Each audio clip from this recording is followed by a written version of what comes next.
పరిపాలన అనేది ఒకటి ఏంటంటే కేసీఆర్ చేసినటువంటి పరిపాలనకు కేసీఆర్ మొత్తం అప్పులే చేసిపోయింది తెలంగాణకు. దాన్ని చేయాలని చెప్పంటే కొంచెం టైం పడుతుంది అంటుండే ఎవరు రేవంత్ రెడ్డి. అయినా పర్లేదు, కాంగ్రెస్ ప్రభుత్వమే పర్లేదు. కలుపుకుంటే ఇప్పుడు వీళ్ళు చేయాలంటే కొంచెం టైం పడుతుంది కదా.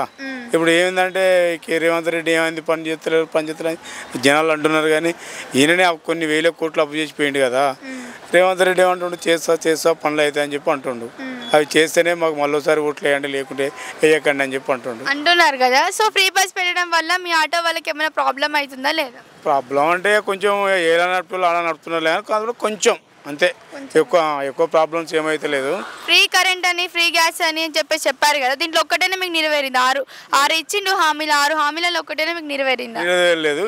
కాకపోతే గ్యాస్ అంటే ఇస్తా అంటుండు మరి, కానీ ఇంకెంతవరకు ఇవ్వాల. సో మనం చూస్తూ ఉన్నాం, చాలా మన దేశంలో చాలా మంది పేదవాళ్ళు ఉన్నారు. కనీసం తినడానికి తిండి లేక, ఉండడానికి ఇల్లు లేక, చెట్ల కింద బతికే వాళ్ళు చాలా మంది ఉన్నారు. సో అలాంటి వాళ్ళకి ఈ కాంగ్రెస్ వల్ల ఏమైనా న్యాయం జరుగుతుంది అనుకుంటున్నారా, జరగదు అనుకుంటున్నారా? జరుగుతుంది అని చెప్పి అనుకుంటున్నాం. ఎందుకు జరుగుతుంది అనుకుంటున్నాం అని చెప్పంటే, ఇప్పుడు కేసీఆర్ చేసిన పరిపాలనకు ఒకటి ఏంటంటే ఈ రైతులకు ఇబ్బంది ఏంటంటే, ఒకటి ఈ మన పట్ట పాస్బుక్లు ఇస్తా అని చెప్పని కొందరికి ఇవ్వడం, కొందరికి ఇవ్వకపోవడము. పోయినసారి వరంగల్ డిస్టిక్లో జయశంకర్ జిల్లాలో ఒక 10-15 చెర్లు తెగిపోయినాయి. తెగిపోతే కేటీఆర్ ఏమన్నారు, కనీసానికి వాళ్ళను చెర్లలో ఉండి నీళ్ళల్లో ఉన్నా కూడా పలకరేనికి ముఖం కూడా చూపించడానికి రాలేదు వాళ్ళు. దానివల్ల జనాలకు బుద్ధి వచ్చినట్టుగా కేసీఆర్ను ఓడేయాలి, కాంగ్రెస్ని గెలిపేయాలని చెప్పి అన్నారు.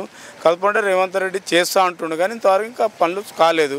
ఇంకా మొన్న పోయిన నెల రుణాలు మాఫీ 2 లక్షలు పట్ట పాస్బుక్ లక్షలకు మాఫీ చేస్తున్నా అని చెప్పి అన్నాడు. ఇది వర్షాకాలం కదా, మెయిన్ సిటీలో ఏంటంటే వాటర్ది చాలా ప్రాబ్లం ఉంటుంది. వాటర్ డ్రైనేజ్ లీక్ అవ్వడం, వాటర్ జామ్ అవ్వడం, ఇట్లా మనం చూస్తూ ఉన్నాం రోడ్ల మీద. చాలా అంటే చాలా అవుతున్నాయి. కొన్ని చోట్ల రోడ్లు కూడా చక్కగా లేవు. సో దీనిపై ఏమైనా యాక్షన్ తీసుకుంటారా, తీసుకోరా? తీసుకుంటారు. రోడ్లు కూడా రిపేర్ చేస్తామని చెప్పి అన్నారు. అదే పనిలో మేము తిరుగుతున్నామండి అని చెప్పని సీఎం గారు రేవంత్ రెడ్డి గారు అంటున్నారు. చేస్తా అని చెప్పి అంటున్నాడు. ఇంకెంతవరకు చేసింది లేదు. ప్రభుత్వం అయితే ఇది మీకు మంచిగానే అనిపిస్తుంది? పర్వాలేదులేండి.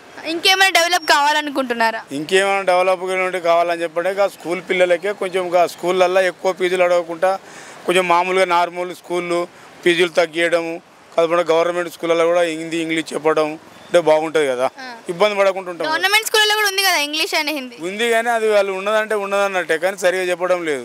గవర్నమెంట్ స్కూళ్ళపై యాక్షన్ తీసుకోవాలి. గవర్నమెంట్ స్కూళ్ళలో యాక్షన్ తీసుకోవాలి. ప్రైవేట్ స్కూళ్ళలో కొంచెం ఫీజులు తగ్గియాలి.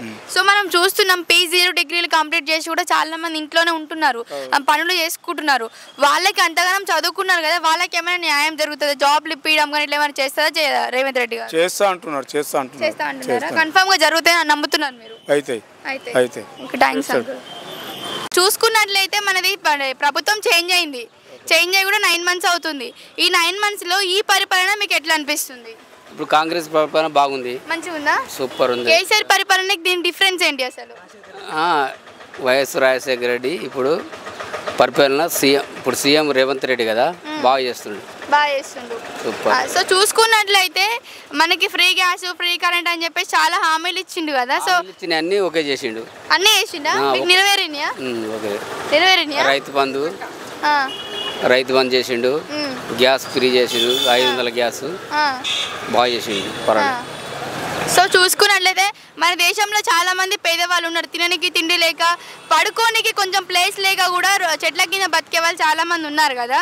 సో వాళ్ళపై మీ అభిప్రాయం ఏంటి? దానిపై ఏమైనా యాక్షన్ తీసుకుంటారా ఈ ప్రభుత్వం? యాక్షన్ తీసుకుంటారు, బాగా చేస్తారు. ఇప్పుడు సూపర్. ఇప్పుడు గెలిచిన సపోజ్ మననే తీసుకుందాం, మనకి ఏం లేకనే రోడ్లు అమ్మటి కూరగాయలు అమ్ముకుంటూ బతుకుతున్నాం కదా. సో మన లాంటి వాళ్ళకి ఏమైనా సహాయపడతారా అని చెప్పేసి అనుకుంటున్నారా మీరు? సహాయపడతారా? సో ఇది వర్షాకాలం కదా అంకుల్, ఈ వర్షాకాలంలో డ్రైనేజ్ లీక్ అవ్వడం, వాటర్ జామ్ అవ్వడం మన సిటీలో మెయిన్ ఇవే కదా. సో దీనిపై ఏమైనా యాక్షన్ తీసుకుంటారా ప్రభుత్వం? వాళ్ళకు కూడా మనసులో పెట్టారు కదా, మంచిగా డ్రైనేజ్ మంచిగా తీస్తాను, పెడతాను, చాలా మంది పెడుతున్నారా? సో ప్రభుత్వం అయితే మీకు మంచిగా పర్వాలేదు, ప్రభుత్వం పర్వాలేదు, మంచిగా ఉన్నది. ఇప్పుడైతే ఇంకా మార్పు ఏం అవసరం లేదంటారా? మనకి మార్పు కావాలి, మార్పు అవుతుంది, భయపడతలేడు ఎవరికి. బరాబర్. Thanks uncle.